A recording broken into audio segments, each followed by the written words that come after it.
All right, so we are Jake and Patrick. We're here for the 4th episode of BlindSided. Hello. Once again, thank you to Content Pending Studios for producing our beautiful piece of art that Absolutely. they've made beautiful because Yes. Well, it's us. So yeah, they did a lot of work, and you should be happy about that. you should be. Yeah, we are. Yeah, we are. So tonight we have something a little different for you. We want to talk about Braille and a bit of the history of it, and kind of the state that Braille is in now, currently in our society, especially in the blind culture and in society in general.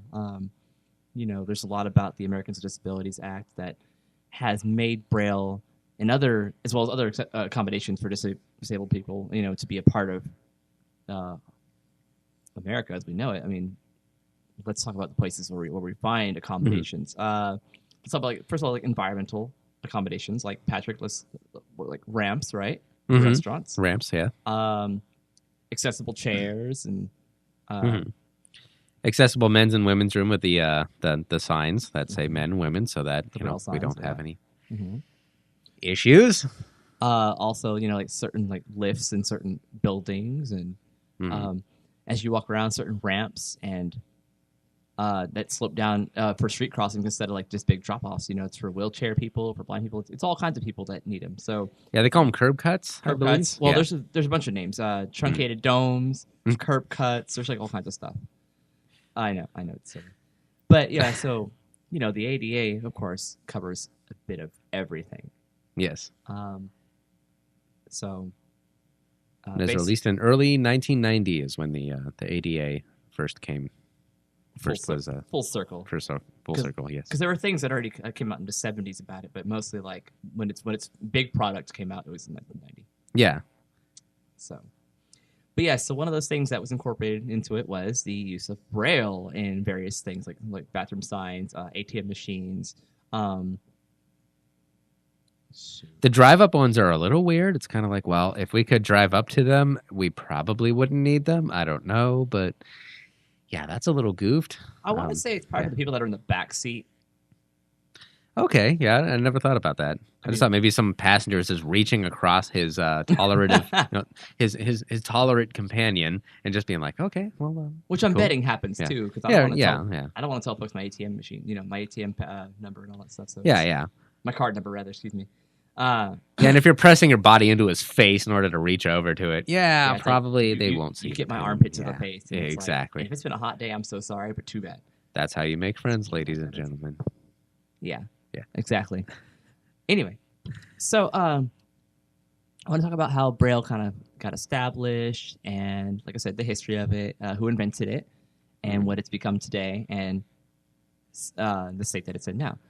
So Braille was invented by a guy named Louis Braille. He was born in 1809 in France, a little town in France, and he was born to mother and father. The father was he made harnesses and saddles for horses.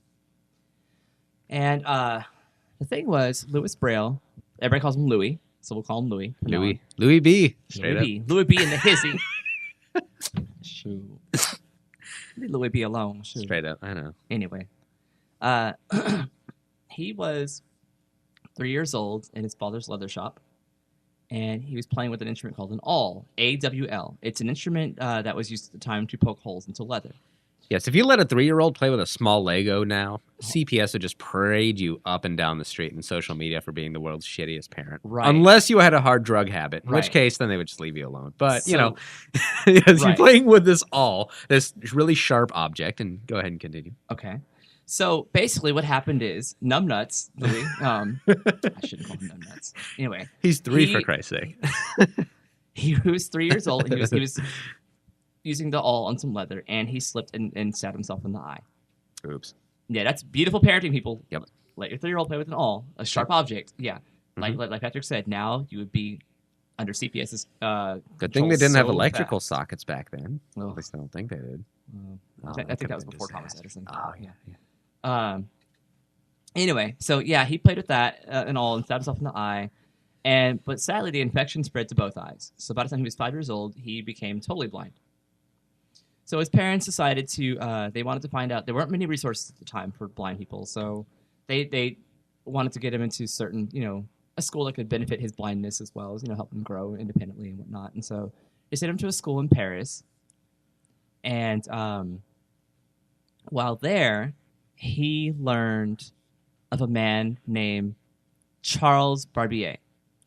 Charles Barbier was in the military and served in the war, some of the wars out there, and he developed a system he called sonography, which basically it was a collection of dot systems that were basically based off using sounds, based off sounds rather. Excuse me. And what it was that soldiers could communicate at night silently. They would push them into cardboard, basically like a really thin cardboard. I guess kind of what you would think of as construction paper now, as far as I can understand it, because Braille paper is it's like an in between thickness of. Think Manila folders. Yeah, That's yeah. basically Braille paper. Yeah, Basically. so I mean, you're pushing dots and dashes into it, and I mean, with a implement of some sort, and it would stick up. So the soldiers would pass this through so that they could read in the dark, so that they didn't have to light a match or a candle and keep the enemy from seeing them. Which, as far as I know, in wars, is really frowned upon. You really don't want the enemy to see you. It's kind of a thing they have. But so they passed them around, these messages for advance, withdraw, these kind of things. So Captain Barbier was like, well, maybe. Well, there's a couple stories. One that he did a lecture to the school, and the other is that he was like, hey, maybe these blind students could use them. And a lot of advancements have come out of the military. And as far as myself, like my dad was in the Air Force, and just like a lot of advances too. Yeah, exactly. And it's just kind of like, you make your runway. You make a runway so the plane can land and give you supplies, because we're going to blow up the one we landed on. And you're going to stand here and you're going to make this runway. Otherwise, you don't get to eat. And it's like, shit, how do I, make it work? And that's, for me as a blind person, that's worked out. So, yes, Captain Barbier out of the military, because, war makes a lot of things happen. And he was able to get the system going. Well, but what happened was, the military didn't quite like it because of the fact that, because it was based off sounds, soldiers really couldn't grasp how to utilize the system. Mm-hmm. So Louis also agreed that there were flaws in it, but at the same time, he thought that there was a lot of benefit to it if he could get it to work for the blind. So instead of sounds, he turned it into a letter system. Barbier's was a 12-dot system. Louis condensed it down to a 6-dot system. And so, which basically it was, he made a bunch of combinations out of that. And basically, it became 64 symbols was what the first product of Braille was. So, Louis basically developed the system and made it to where blind people had the ability to, communicate with each other through writing and whatnot, and have books. So there are a lot of the books in the school he was at, they weren't even accessible to blind people, yet he was going to a blind school. So he was able to get a lot of that going for the blind people. But there was this guy named, I believe his name is Pierre. Last name was Dufault. Yeah, Pierre. Yeah, well, it's you're talking about the teacher, right? Mm-hmm. Well, he became the director eventually. Yeah. Yeah, yeah. He didn't agree with the Braille system, so he actually wanted to see it, abolished and dealt away with. So basically, it was a secret language for the blind. He didn't like that. He didn't like that. The sighted teachers didn't either. He didn't like things being covert like that. Yeah. So when he became director, it was banned from the school, sadly. But they would burn the books. So they burned a lot of the Braille books and whatnot. So, but like a good idea, it spread like a virus and it kept going. Of course. So eventually, when people caught on to this, Louis Braille became very famous, and his Braille code was basically the most accepted code throughout the world.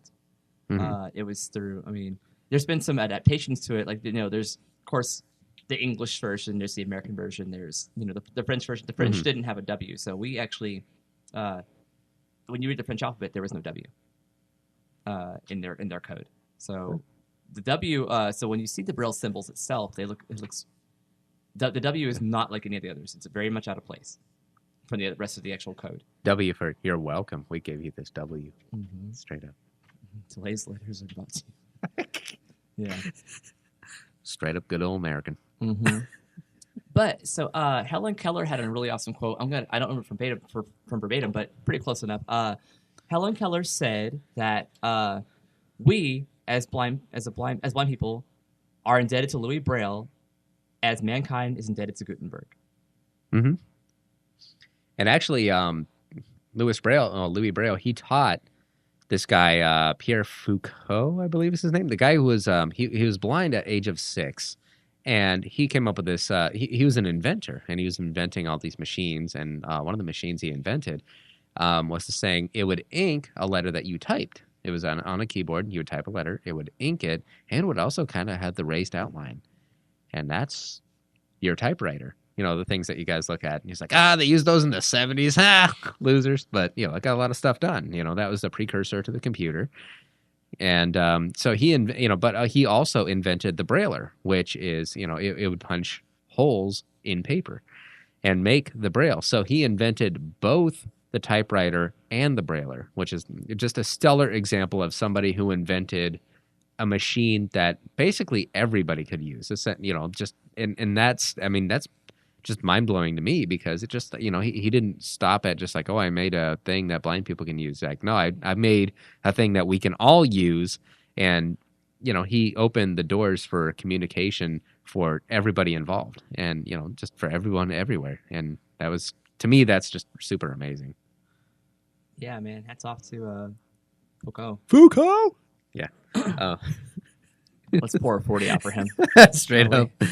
All over Travis's floor. Damn it, where's our 40s? Do we have any 40s? Yeah, do we? Damn it. Fuck, dude. I thought you were bringing the 40s. Oh, hell. We had Lone Star mugshots already. So. Oh, yeah. Anyway, so over the years, Braille was a thing that really caught on very well, and it became adapted, usable in many, you know, places for the blind. You know, all kinds of blind establishments were created, and Braille was utilized throughout all of them as time went on. And I learned Braille myself when I was 4.5 years old, and I actually taught Braille at some point for a while when I worked over at Chris Cole Rehab Center. When did you learn Braille, Patrick? Yeah, I learned it about the same time you did. I was 4.5, going on just not wanting to pay attention, but it got through to me, and you know, just kept going with it. And I think I was grade 2 Braille by like 8 or 9. And for those of you keeping track at home, grade 1 Braille is, okay, the letter A means the letter A. The letter B means the letter B. Hold on, wait. Yeah. Before you do that, that's, let me try this a different way. Yeah. Okay, so basically the grade 1 is uncontracted Braille. Uncontracted means you have no symbol. Basically every letter that you get means just that letter. Yeah. Then there's a thing called contracted Braille. And that's a different part.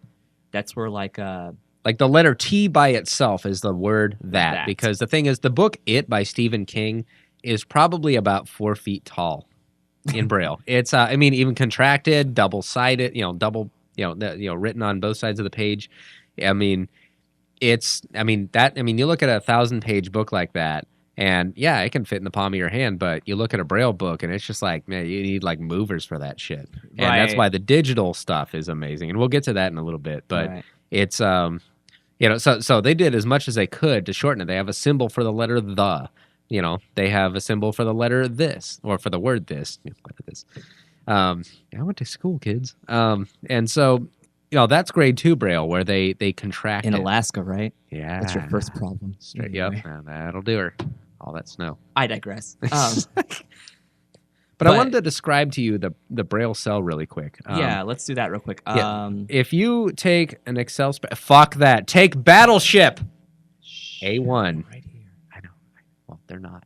They're across the. Yeah, but they have eardrums. Anyway. True. You take you look at the A, A1, A2, A3 is. I'm trying to I remember my Excel more than my Battleship. Let me try. Okay, yeah, you take it from there. Okay, so the Braille cell is comprised of 6 dots. They go up and down. Okay, so you have 1, 2, and 3. They go up and down, and to the right of that you have 4, 5, and 6, also up and down. They are clumped together, in a cell of 6 dots. So yes, that's what has happened. So basically, 1, 2, and 3, like I said, you go down. 4, 5, and 6, you go down. Each cell is a different letter. Like, say, for example, if I was to write the name Patrick, I would use one cell and just put in R.6. That's all I would do. That means it indicates a capital letter. Mm-hmm. Then the next cell is going to be the letter P, 1, 2, 3, and 4. That's basically how it goes. So each combination goes into a different cell on its own. Yeah, it's 2 vertical columns. And if you look at battleship/Excel scenario, it's Very A1, A2, A3 is 1, 2, and 3, and then B1, B2, B3 is 4, 5, and 6. It's 2 vertical columns. So he's doing .6, which is as he said, that Don't requires yeah. And then it goes nuts from there. Okay. Anyway, so over the years, we have had a lot of technology come, into play these days, which sadly a lot of people think that because of this, Braille is kind of slowly becoming obsolete. And the problem with that is, so a lot of people today use technology as for everything now. Everything that there's all kinds of apps that read everything to you. There's all kinds of apps that will do anything for you pretty much. dictation, Mm-hmm. So yeah, I mean, and then even like books, you can find books electronically now. So I mean, I admit even when I was in college, I didn't use Braille that much. Yeah, me neither. But at the same time, I still used it for certain things. Like I wanted to label some stuff at home, like that was just kind of quick access. I could read, oh, this is like where that's what's on this box, or like that's how like my stove is labeled this way, or something like that. So people think that since you have all these applications and all these electronic formats now, that you don't really need Braille anymore. But I mean, I get it. But at the same time, I feel like what if we didn't have all these apps, and what if your phone was to not be there for you, or what would you do? I mean, sometimes you got to read certain things, or you want to make a quick note somewhere, and your phone's not there for you. I mean, there's ways to label things, or ways to kind of get around it a little bit. And Braille's kind of a nice concrete way to do it, I think. It's like if somebody just burned all your pencils and pens, and you just didn't have that. You only had, just typing on a screen, maybe, that kind. It really makes you dependent on technology to the point where, you just absolutely have to have it. And if there's a piece of paper and a method of brailing where if you don't know how to use it, then you're stymied. You can't communicate. So that's the problem with that philosophy. Yeah. So we're not saying that Braille is like you must learn Braille to be successful, but we're saying that it's kind of a nice idea to have it as a bit of a tool, to have in your back pocket. It's something extra. If something happens to you, or if, like, let's say, well, you want to find the men's room. Yeah. You could probably feel like the MEN like in the big print letters that are raised anyway, but also, if you know a little Braille, that might make it easy too. The more tools you have in your toolbox, the better you're going to be. Yeah. Just whatever you decide to do. Certainly. Yeah. Okay. So, so basically, that's a lot of it. It was, I think Louis Braille's system was pretty concrete, pretty well established. And, I mean, of course, otherwise it still wouldn't be even known today. I mean, he basically died leaving a legacy behind. He died pretty young, actually. He died at 43. 43, died of tuberculosis. But he died leaving his legacy behind. And, every year there's a celebration, people do celebrate his life and whatnot, and how Braille has helped, pave the way for a lot of blind people to be successful. Yeah. However, I read this article this morning about Governor Patterson of New York, in New York. He stated that he actually never had learned Braille. He went through life having everything read to him by especially in his term as governor. He had everything read to him by his aides and whatnot, and his people that were around him. They read it through like a voice system of sorts, so he could listen to his messages that way, which I think is fine and good too. But sometimes I'd like to. I mean, I guess he said that basically life to him probably wouldn't have been any easier necessarily if he'd learned Braille. He said it was just fine. His life is just fine the way he has it. My only thought on that is, like, there again with all the tools that you could have, I like the thought of being independent, like, without having to have something read to me all the time by somebody. It's a very nice idea to have stuff, because let's say I find a document online. There's even like Braille systems now, like printers, Braille embossers I could print out a document from the internet and I could have it in Braille for me, so I could read it all by myself. Well, and it's just like for me, like I didn't hear now when somebody reads like a book or listen to audiobook or something like that, I can hear semicolons. I can hear like the the end dashes essentially, like how they how they interpret that, how they read that, and I could not have heard that had I not been reading those things in Braille.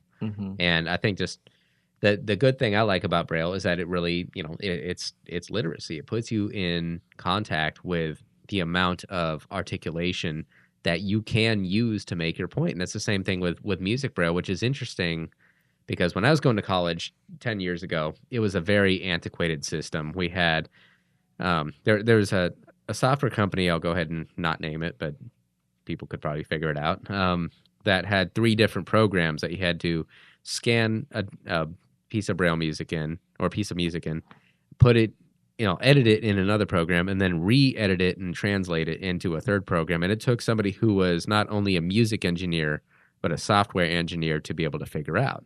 So it's interesting that literary Braille is so much more, so much more on the game and up to date than music Braille. And Louis Braille was both a musician. He invented both, but one took a lot more precedence over the other. But I will say, getting back to my point, that having read Braille music, I think it, especially in classical music and jazz, that it really helped me understand what the composer was getting at. Because if you're listening to it by ear, long story short, you're only going to be as good as the person playing it. Now, if the person kicks ass, you're just never going to touch that. If you're learning John Coltrane by ear, he's going to kick your ass, end of story. But if you have somebody, just playing your second tenor part for a piece of music that you're playing in a band, it depends on them kind of how good you are, because if they forget something, you're not going to get it. So, as far as just Braille in general, I really like it from my personal opinion because it just puts you in contact with the material raw and without a filter, and you're able to get what the composer wants. And you're also able to, because you get to interpret it slightly different, but it's kind of learn the rules in order to break them. So again, I can't suggest hard enough to, if you're blind, learn Braille. Give it a try. At least even the bare bones of it, this uncontracted, the first, just the letters even. You could make a lot happen with those. I mean, there's so many ways to do it too. Of course, there's the Braille writer we talked about. There's electronic Braille, systems that will make Braille happen for you. There's the old school slate and stylus, which is, admittedly, it's a bit of a chore to use that thing. It's a big metal, it's a slate. It's a big metal kind of grid that you load your paper into, and you do it all by this hand system. It's really, really strange and hard to explain without really showing it to you. It has the reverse dots in the bottom where you like holes that you would stick the stylus down into, and you'd have the piece of paper in between them. So you'd be pushing dots downward into the Braille. It's sort of an imitation of Louis Braille. Actually, it was interesting that he did it in age 12. He was doing this with an awl. So he took the same instrument that took his eyes out, and he's like, "Fuck you! I'm turning this into an opportunity. Yeah, you take my eyes, I'm gonna fucking take you out, motherfucker. I'm gonna give you a give you a purpose." Yeah, I think so. Yeah. So I mean that's a lot of it. You can use things for labeling, even some food boxes, making recipes for food. You can label some of your equipment, things in your house like your appliances, especially ovens, stoves, whatnot. Or you can even just use tactile, dots to do that too. But you can label some of your, books or movies, or I've seen people do all kinds of things with Braille labels. Certain cabinets where things are organized. Eventually, of course, you would learn them, I'm sure, in your own house. But there's a lot of different things you can do with Braille. You can make a quick note, take down someone's phone number. Of course, you can do it with your phone now too. But like I said, let's just think about if your phone's went around. Let's think about when you were we were kids and we had to actually go to someone's house to find them, or if we called and someone wasn't home, they weren't home. But you didn't have cell phones to take down numbers. You had to write these numbers down. And nowadays, no one knows anyone's phone number. I know a couple phone numbers just because I just choose to know somebody's phone number, a few people's phone numbers. Travis is not one of them. I'm sorry, Travis. Nor are you, Patrick. But at least I know if I'm ever in a situation, I lost my cell phone a few months ago, and I actually knew a friend's phone number to call and say, "Hey, I'm alive." Yeah, but you made her cry, so that makes you a dick. No, because she couldn't find me, so she was sad. Well, yeah. Like I said, you just kind of proved my point. But I eventually memorized her number, and I called her. Bitch. Anyway. God. Can I fire my co-host? Anyway, If only she had your number in Braille, your new one that you got. but what my point is, like, just think about that. Like, if you didn't have all this electronic access, like Yeah. this all this electronic stuff, what would you do? People I hear people all the time talk about how where, oh, I lost my phone. I didn't know who to call. I didn't know what to do. It's like, well, know something. No, don't rely. Don't put all your heart and soul into your technology. Something can happen to you. Something can happen, and you might need to have your brain work for you for once. Out of all the millions of apocalyptic, dystopian sci-fi shows, books where technology goes kerboomies, it's kind of like just food for thought. I mean, it's how permanent is the cloud, really? So let's just roll with this whole learning how to, just do what you do in the quote-unquote Stone Age and write shit down, because it's just going to benefit you one day or another. Right. And that's pretty much how it is these days, guys. So I don't think Braille should be considered obsolete. I think Braille should still be around. Like I said, I mean, it's not. I don't use it as much as I used to myself, but I'm glad that I know it. I'm glad that I have it in my back pocket for something. And I'm glad that when I see it, I know it, or when I when I feel it, I know it. Yes. It's familiar to me. Yeah, when I read books in Braille, I get more into it than audio. I mean, no matter what the performance quality is like, I just get more into the Braille. And that's why I got in so much trouble when I was 13 and 14. I had a book, on my lap under the desk in school, just reading, just going nuts. And, it took the teachers a while to figure out. It's like, shit, he's reading a book, and it just didn't, sitting there just, hanging out. Because you can do that with Braille, because Braille is awesome. Well, also, think about when you're reading a book in print. It's kind of like, well, you can imagine the characters yourself. You can put your own voices, your own sound to them. That's kind of what Braille is too with reading. Yeah. It's like, the audio kind of takes it away from you, but you can do it yourself with Braille too, because you're there again. You're on the same playing field. Yeah, you get that the ability to use your imagination a lot. Yeah. So, speaking of that, Travis, we have something for you. We'd like to give to you. We need music for this. Oh, where did he go? Hold on. Oh my God, this is too awesome. It's too great. This is He walked away for a minute. Our producer stepped out while we were yapping, and it was like, what a tool, we were gonna give him something too. There's a room of blind people in here. It's like, yeah, and it was just like we were gonna give him something. And I'm gonna leave now because they won't see me step out. Yeah, straight up. Well, that happened. While we're waiting for Travis to come back. So also, I think what would be great sometime if we can get some, leave some comments on this if you can, if you want to, especially people that are blind as well, that know Braille, or anybody that knows Braille in general. What are your thoughts on it? You can leave comments on the on our Facebook or on our iTunes page as well, or content painting as well. So definitely leave us some comments, because we'd like to know your thoughts on Braille, and if you think it's worth keeping around, or how you've felt it's helped you, or why you even think it's not really worth having anymore. I mean, it's all good. I mean, because it's a matter of opinion. Well, I know my big thing is that, for one thing, apparently there's a thing called the Orbit Reader 20 that's going to be coming out. It's a Braille display. Now, for those of you who don't know, which is probably a lot of you, a Braille display is an electronic piece of equipment that there's pins, like really tiny pins that pop up, that they're pushed up by God, I wish I knew how. Pressure of some sort. They form the Braille dots, and it's now they're Bluetooth, and this one's apparently going to be a fraction of the cost, and I'm really looking forward to it, because my daughter's 6. When I was 7, my dad read me The Hobbit. He read my sister The Hobbit when she was 7. He read my brother The Hobbit when he was 7. So I want to continue that tradition and be able to just go on Kindle, grab The Hobbit, put it on this, Bluetooth Braille display to my phone, and be able to do that. And if not, it's probably going to cost like $50 to get on, an actual that's a long book. Braille book. Yeah.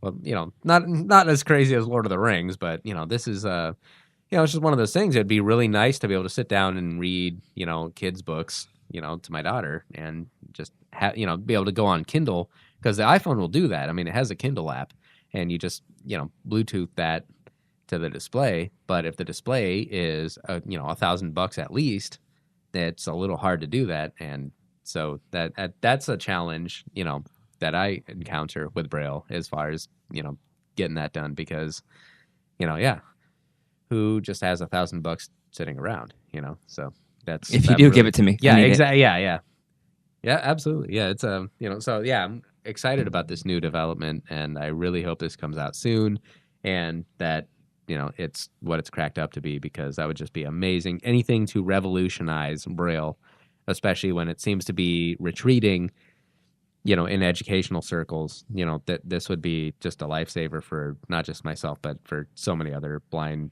adults and children. What would Louis say right now, I wonder? Something probably in French that we would understand. He would say, "Holy shit, y'all cured tuberculosis. That's so cool. say- I want one of those. Can I get one of those?" He would say mad. Awesome. Totally say mad. He's like, "Wow, dude." Yeah. He's not Michelangelo from Ninja Turtles, dude. Lay dude. Lay dude. What? He's French, dude. Come on. No, it's yeah, so that's exactly how that'd go down. Yeah, no, I think he would push for it, because he would push for, because that's what he did, because you look at, well, for one thing, there's a guy who taught him by the name of Valentin Hoy. It's H-A-U with the diarrhea thingy on it. Why? Hoy. And I have no idea how to. yeah. Yeah. Well, in 1791, he was a 25-year-old guy who was walking down the street, and he walked into this restaurant. He sort of, like stage and things like that. It was a performance venue. And there were these 10 blind people who were let out in dunce caps, really oversized gowns, cardboard sunglasses, essentially. And they were given violins, violas, cellos, basses. And they were told to... Actually, I don't think there's a viola. I'm sure that matters. But they were scraping away at him.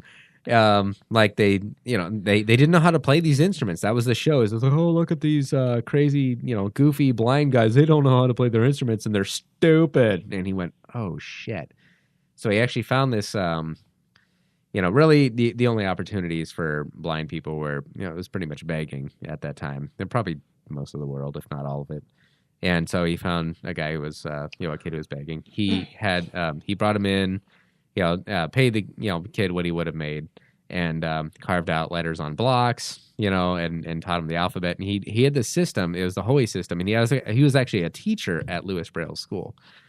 He actually started the school and then taught at it and was forced out, let back in. It was a bunch of drama. But what he would do is he would take wire, he would form it into the shapes of letters, put a piece of wet paper on it, and it would make the letters. And this is pre-Braille, obviously. This is the thing where Louis was like, thank you, but this doesn't work. And so it'd make these wet letters that you were supposed to read, when they dried up. And obviously water and books, these books just broke like you wouldn't believe. Yeah, it was a very... it was better than nothing, but not by really much. not a good system. Yeah. So that's, so that was what he was, it's what blind people were reading before then. It was like, 5 books maybe in the whole school. So, yeah, that's... 5 very broken books. Exactly. So I think to round it back to what you had asked originally, I think Louis Braille would be like, let's bring on the Braille displays. Let's bring on the technology that is cost effective and will get literacy spread to as many blind people as possible. I think he would love the shit out of it. Right. Oh, guess who's back? Asshole's back. We were going to give you something, Travis, but you walked off. You're going to laugh when you listen to this? You will. Here you go, buddy. We wanted to give you this. Yeah. For you and Andrea to, Cool. Yeah, so we gave Travis basically like a card that has all the letters in Braille on it in print, too, so he can kind of like, C, D, E, F, G. Okay, I get that. Mm-hmm. Yeah, this all makes sense. Cool, no, actually, Oh, cool, man. Yeah, definitely. Just we wanted to give that to you and say thank you a little bit. I went to a training this morning, and so they gave us out it was funny. We were going to talk about Louis Braille today, and I went to a training this morning, and they talked about Louis Braille. Yeah. I thought, oh, well, damn. Yeah. So yeah, they gave us those cards, and I figured, why not? We told Andrea you would write her a love letter by Tuesday, I think. That's what we said. Yeah. So You need to get on that. And go. Anyway. Well, that's really all we have for today, guys. We wanted just to kind of give you some stuff on that, a little bit of history and a little bit of some opinions. And like we said, leave some comments for us, your thoughts a little bit if you want to Yeah. about Braille or what you know or what you'd like to know more about it or anything. But until next time, this is Jake and Patrick signing off.